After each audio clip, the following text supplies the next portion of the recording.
Goeiemôre. Dit is maandagoggend 27 Julie 2026 en oude gewoonte groet ek julle hier vanaf die walle van die Groot Rivier. Saterdag het ons 'n baie suksesvolle SBB saamtrek gehad hier in Appington. Van al ons Delta Company lede, die voorspanlede en almal hier betrokke in Appington en die nabye omgewing. Dit was 'n baie aangename ervaring gewees, lekker om met mense te kuier en te gesels wat dieselfde uitgangspunte het en dieselfde dink as wat jy dink. Ons het dan ook die sakekamer se loetjie trekkings gedoen en dan is die 1/10 ons fyn silwer van die Suidland Oryx reeks is dan getrek en gewen deur Gert Snyman hier uit ons plaaslike geleedere uit. Dan die halwe ons fyn silwer van die Suidland Oryx reeks is dan gewen deur Johan Ferreira, ook 'n plaaslike lid, en dan die groot karnalie, die 1 ons fyn silwer van die Suidland Oryx reeks is gewen deur Johan Prinsloo daar van Warmbad Settler se wêreld. So Johan, baie geluk, en jy was nou nie teenwoordig gewees nie, maar die munt sal by jou uitkom. Dan die kopermunte, 2 kopermunte wat ook gewen is in die trekking, en die 1 kopermunt is gewen deur, en dis 'n ons koper, gewen deur Susan Boysen en die ander ene deur Tannie Babs. En op die oomblik kan ek nog glad nie Tannie Babs se van onthou nie. Daarmee saam wil ek graag vir julle herinner aan môre aand se spesiale bosberaad wat ons hou om 1900, môre aand, Dinsdag aand, 28 Julie. En dan gesels ons Mosambiek 2026. Ons gesels oor ons rit, ons gesels oor Puma 164, ons gesels oor Kokkie de Tooi, ons gesels oor die impak op die gemeenskap wat daardie oorlog van destyds in die Mapai-omgewing gehad het.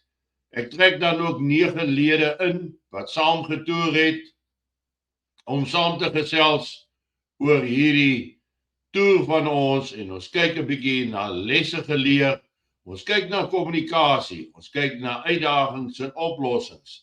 Ons kyk na die hindernisse wat ons moet oorkom het en hoe ons dit dan suksesvol gedoen het. Môre aand dan om 7:00 'n spesiale bosberaad, en ek nooi almal uit om in te skakel en saam te luister en saam te kyk na die fotos en die beeldmateriaal, video's wat ons gaan wys van hierdie toer na Mosambiek. En miskien wanneer ons klaar is, sal meer mense verstaan oor hoekom is sulke toere vir ons belangrik. Ek het Vrydag gepraat rondom die hele kwessie van die westerse beskawing wat minder en minder geboortes wys, minder mense wat belangstel om kinders te hê, en ek verstaan uit die kommentaar van mense wat daarna gekyk het, dat die omstandighede in Suid-Afrika is nie ideaal tans om kinders te hê nie. Maar ek verwys graag weer na nog 'n stukkie wat Elon Musk gesê het. En hy het gesê, Rome fell because the Romans stopped making Romans. Daar gaan niks van ons Afrikaner boerevolk oorbly as ons ophou om kinders daar te stel nie. Dit is belangrik in die voortbestaan, en ek verstaan ook die konsep dat ons as belangrik, of kom ons sê, ons as mense wat verantwoordelik is, verantwoordelik wil optree, verantwoordelik wil wees teenoor kinders wat na ons kan kom, en verantwoordelikheid ten opsigte van 'n volk se groei. Ons het daai 2 botsende verantwoordelikheid. Eerstens wil jy 'n kind, in hierdie omstandighede in Suid-Afrika in die wêreld bring, maar aan die ander kant wil jy ons volk moet voortbestaan en dis dan nou die twee appels wat 'n verantwoordelike persoon teen mekaar moet opweeg. Laaste gedagte dan daaroor, net die hele kwessie van toe die Romeine opgehou het om Romeine te maak, het die Romeinse ryk tot 'n val gekom. En dieselfde het in Griekeland gebeur.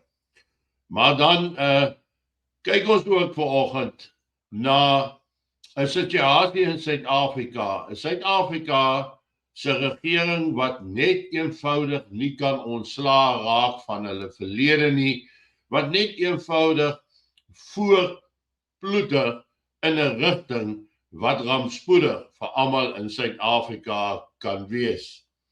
Nou Iran se Ayatollah Khamenei wat oorlede is in die Amerikaanse bomaanvalle.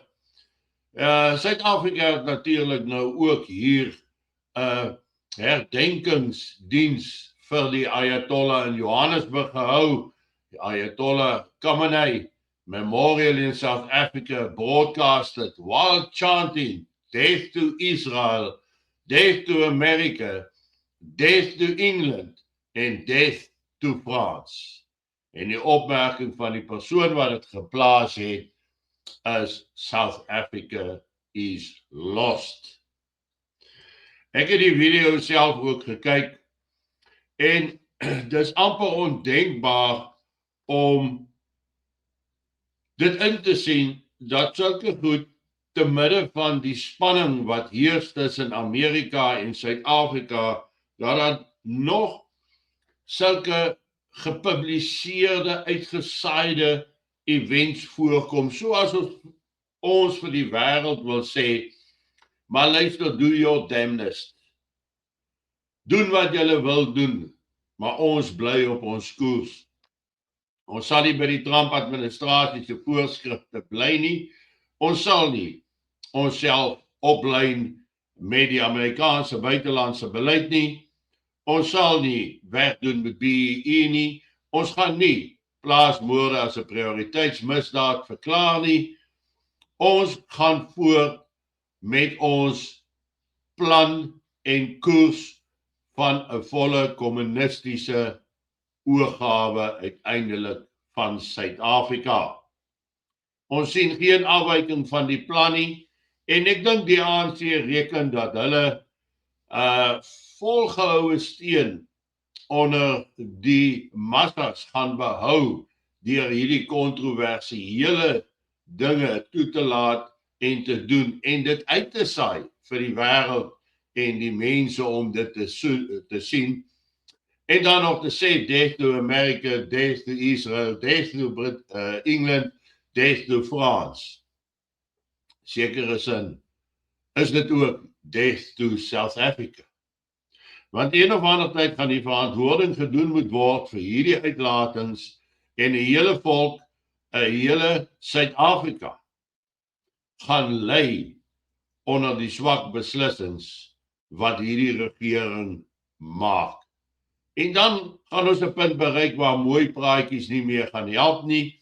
Mooi praatjies met Amerika gaan nie meer punte tel nie. En daar word deur die fasade gekyk. Hierdie fasade van ons is 'n neutrale land. Ons is aan niemand se kant nie, maar ons celebrate almal wat daar in die wêreld is, om dit so uit te druk. Dan is dit ook natuurlik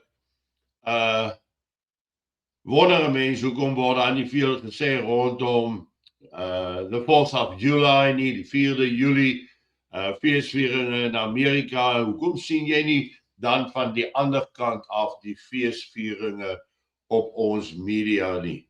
Behalwe natuurlik op sosiale media vir diegene wat daarna gaan soek. So ergens tussen dit alles deur bly die Suid-Afrikaanse regering, en dit is die regering van nasionale eenheid, en 'n mens moet dan ook vir jou vra, in hoe mate ondersteun die ander koalisievennote, die ANC, in hierdie stryd van tagting van die westerse lande aan wie ons tans nog ewiglik gekoppel is. Ek voorsien 'n verandering in totaliteit in Suid-Afrika in die toekoms, indien Amerika gaan toelaat dat dit gebeur, indien hy nie 'n Venezuela, 'n Iran, 'n Cuba of enige van daardie plekke se aksies teen Suid-Afrika gaan uitvoer nie.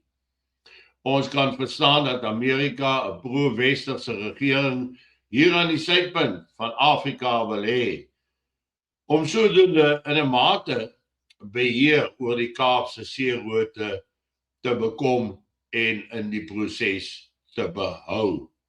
Op hierdie stadium, as deel van BRICS, is Suid-Afrika aan die BRICS-kant.